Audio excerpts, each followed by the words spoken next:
High guys welcome to my next blog है। यो चाहिँ चिसो चिसो मौसमको ब्लग हो। नास्ता खाने बेलामा चाहिँ हाम्रो बाहिरको मौसम यस्तो थियो। लगभग एक हप्ताभन्दा बढी भइसकेको छ यो बुटोल एरियामा घाम नलागेर शीतलहर परिरहेको चाहिँ है। र यस्तो चिसो चिसो मौसममा चाहिँ आज पपकर्न र सेतो चिया खानुपर्छ नास्ता भनेर हामी दुईजनाले प्लान गऱ्यौँ र दुध र पपकर्न लिएर आयौँ। प्लस मेरो फेभरेट सानोवाला मामा चाउचाउ पनि मैले लिएर आएँ। पहिला पहिला चाहिँ 1 रुपियाँको एउटा पाइन्थ्यो, अहिले चाहिँ 5 रुपियाँको 4वटा मात्रै पाइने रहेछ। यो चाहिँ मेरो बच्चैदेखिको फेभरेट हो र यो मेरो मात्रै फेभरेट नभएर धेरैजनाको फेभरेट अनि स्पेसल हुनसक्छ, किनभने यो नुडल्सले हामी सबैको चाइल्डहुडलाई एकदम इन्ट्रेस्टिङ र स्पेसल बनाएको छ। यो नुडल्स देख्ने बित्तिकै सानसानोको मेमोरिजहरू रिकल हुन्छ। खाना मन लागे जति खाइसकेपछि मैले बचेकोलाई चाहिँ काउन्टरमा राखिदिएँ भोलिको लागि। यता चाहिँ हाम्रो चियाको तयारी सुरु भयो अनि कीर्तिले चिया पकाउन लागि एउटा ग्यासमा चाहिँ सेतो चियाको तयारी भइरहेको थियो भने अनि अर्को ग्यासमा चाहिँ कुकर बसालिरहेको थियौँ र कुकर तातिसकेपछि त्यसमा चाहिँ आफूलाई कति एमाउन्टमा मकै राख्ने हो त्यो अनुसारले घिउ राख्ने अनि त्यसपछि त्यो घिउलाई चाहिँ मजाले खरिन दिने होइन। त्यो घिउ चाहिँ लगभग अब तातिसक्यो खरिसक्यो भनेपछि त्यसमा चाहिँ आफूहरू कतिजना हुनुहुन्छ कति खाइन्छ त्यो क्वान्टिटी अनुसारको मकै राखिदिने र त्यो मकैलाई चाहिँ मजाले चलाउने होइन। र कीर्तिले मलाई चाहिँ मैले चिया पकाउँछु तैँले चाहिँ यो मकै हेरिराखै राम्रोसँग भनी थिएँ, त्यही भएर मैले चाहिँ यो मकैलाई चलाएको गरिरहेको थिएँ डाडुले अनि उसले चाहिँ उता चियाको तयारी गर्दै थिए र एकछिनसम्म मकैलाई मजाले भुटिसकेपछि मैले त्यसमा कुकरको ढक्कन लगाएर छोपिदिएँ। अर्को साइडमा चाहिँ चिया रेडी हुँदैछ। त्यो मकैलाई चाहिँ 2-3 मिनट ढाकिसकेपछि अनि खोलेर त्यसको कन्डिसन हेर्नु पर्यो भनेर हेर्दाखेरि चाहिँ मकैहरू उडेर बाहिर गइरहेको थियो।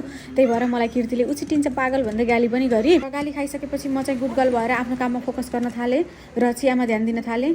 चिया पनि उम्लिरहेको थियो। ल अब चाहिँ हाम्रो सबै पपकर्न पनि लगभग रेडी भइसकेको छ अनि चिया पनि लगभग उम्लिसकेको छ। त्यो पपकर्नको फाइनल लुक चाहिँ यस्तो मजाको देखिरहेको थियो। हामी दुईजना खानको लागि एकदम धेरै एक्साइटेड थियौँ र हामीले त्यसलाई चाहिँ बाटामा ट्रान्सफर गऱ्यौँ र ट्रान्सफर गर्दा गर्दै पनि यो पड्केर उडिराखेकै थियो के। र यता चिया पनि उम्लेर रेडी भइसकेको छ। यसरी रेडी भएको चियालाई चाहिँ मैले 2टा कपमा खनाएँ। त्यसपछि हामी दुईजना चाहिँ बाहिर बसेर मौसम हेर्दै इन्जोय गर्दै खाने भनेर बाहिर लिएर निस्क्यौँ। यसरी हामी दुईजना बसेर पपकर्न र सेतो चिया इन्जोय गर्न थाल्यौँ। सुरुमा चाहिँ चियर्स गरेर अनि त्यसपछि 1 घन्टा स्न्याप लिएर हामी दुईजना चाहिँ मजाले इन्जोय गर्दै खान थाल्यौँ। यो भिडियोमा हजुरहरूले चाहिँ क्लियरली देख्न सक्नुहुन्छ हामी चाहिँ गफ गर्दै खाँदै गरिरहेको छौँ। खासमा भन्ने भने चाहिँ हामी 10 वर्षदेखि एउटै रुममा बसिरहेको छौँ, तर हामीलाई बिहानमा पनि बोल्नुपर्छ, दिउँसो साँझ नन स्टप खै कहाँबाट के कुरा आउँछ थाहा छैन, तर हाम्रो चाहिँ कुरा कहिले पनि सकिँदैन। यसरी हजुरहरू पनि आफ्नो साथीसँग सेतो चिया र पपकर्न इन्जोय गर्दै मजाले नन स्टप टक गर्न सक्नुहुन्छ। ओके गाइज, अब चाहिँ मेरो ब्लग यहीँ इन्ड हुन्छ। Thank you for watching my video from starting to ending. See you in the next blog. Bye by.